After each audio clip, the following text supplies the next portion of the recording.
In this video, we're going to go over how to mark your outside fabric. Keep in mind there's going to be 3 marking videos.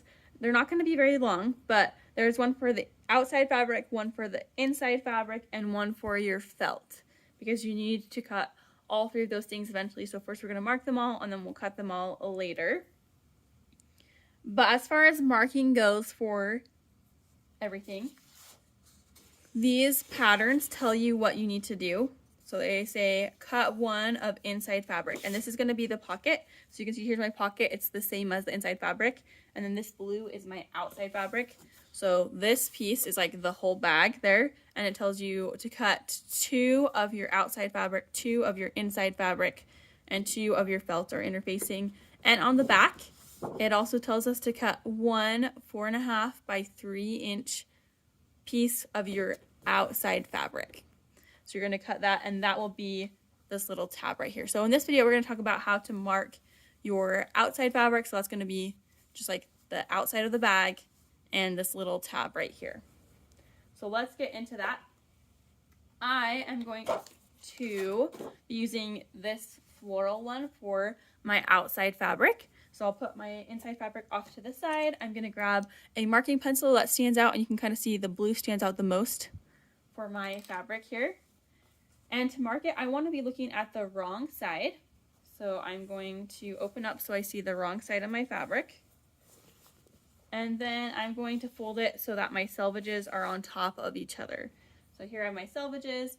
They're on top of each other, and they are parallel to my fold as well. So I'm going to straighten those out a little bit. But here's my fold down here, parallel to my selvages. They should not be perpendicular. The fold should be parallel to my selvage. Next thing I'm going to do is take out my little Chormebook case pattern, and all I have to do is trace around it. I'm going to put it as close as I can to the edge and kind of in a corner so I can conserve as much fabric as possible. And keep in mind that you do need a 4.5 long by 3 inch wide piece, just one. So you're going to unfold it and you'll cut just one. But eventually I'm going to need that, so I need to make sure I have 4.5 by 3 inches somewhere. And it's going to be 4.5 inches long by 3 inches wide.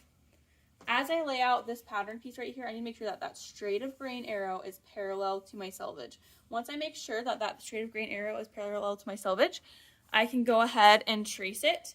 But to make sure, I'm going to use a ruler, and I'm going to measure the distance from my, and I'll adjust this right here. The distance from my arrow on the left side to my selvage is 2.5 inches, and I'm just going to check and make sure that it's the same down here. It is. It's 2.5 inches, and I just need to adjust it a hair. There we go. I'm going to double check. Still 2.5 inches, and so I know that this line is parallel to my selvage, and I'll go around and I'll just trace this shape. I'm going to try and do it kind of a little bit more than you normally would. A little bit, I will try and trace it a little bit darker than you normally would so that you can see it in the video. But normally you'd want to do it kind of light so that it's not going to show through onto the other side. So I'll go around and trace that. Hopefully you can see it a little bit. I know the marking pencils are kind of light. I'm going to zoom in just a hair so you can kind of see it. But especially like right here, you can see my blue line right there. That's what I just traced. Okay, so after tracing that, I'm going to make sure that I still have enough space for the little button tab. Again, I need this, so this right here is what I just traced, and I need to leave a space for this button tab that's going to be 4.5 inches long by 3 inches wide.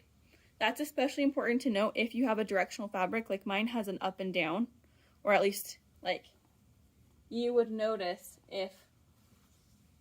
So this will be my bag right here. It'll be going up and down, the flowers will be. And if all of a sudden my pull tab or my little button tab was going flowers side to side, like that, you would notice because it would be like up and down, side to side all of a sudden. So I need to make sure that my 4 inches is going the same like height, 4 inches by 3 inches instead of 3 inches by 4.5 inches. If that makes sense. But I have this traced here. I'm going to make sure that there's a space for my 4.5 inches by 3 inches, and then I'm good to move on to my lining or inside fabric.